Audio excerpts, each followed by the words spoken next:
ዝም ብሏል። ሁል ጊዜ ከመጸጸት ዝም ማለት ይሻላል ብሏል። ከመናደድ ብሏል። ኧረ ቁመናማ እኮ ሰጥቷል። የእናቱ ልዑል ቁመና ሰጥቷል።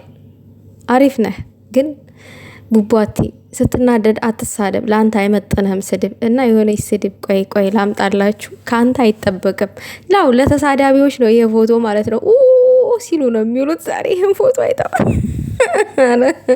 ብሩኬ ግን አቃጥሎ ሊደፋ ነው። ይመርታው እንጂ ታው ሰሴጋ ትፎካከር። ብሩክ ጥሩ አይደለም።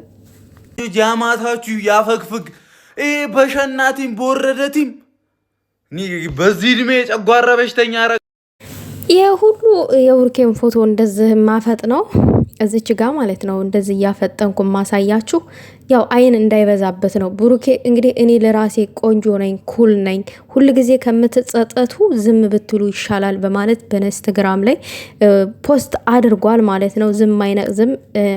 አዎ አሪፍ ነው። ግን ምን መሰለ ብሩኬ አንዳንድ ጊዜ ምክር መቀበል ጥሩ ነው። እዚህ ጋር ቤተሰብ ጋራ መከባበር ሲኖር ነው ጥሩ የሚሆነው ማለት ነው። እኔ አሸናፊ ነኝ ተሸናፊ አይደለም ሁል ጊዜ ጥሩ አይደለም። ብሩኬ አሁን ላይ ከአንተ የማይጠበቁ አንዳንድ ነገሮች ነው እያየን ያለ ነው።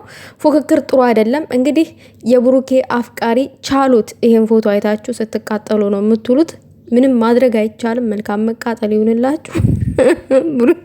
ብሩኬ እንደሆነች እንትኑን ፉክክሩን አልበገሬነቱን ቀጥሎታል እያልኳቸው ነው። ለማንኛውም እኔ ይችን ለማለት ነው የመጣሁት። ለራሴ ርዝቅ ካለብኝ መልካም ቀን ይሁንላችሁ ውዶቼ።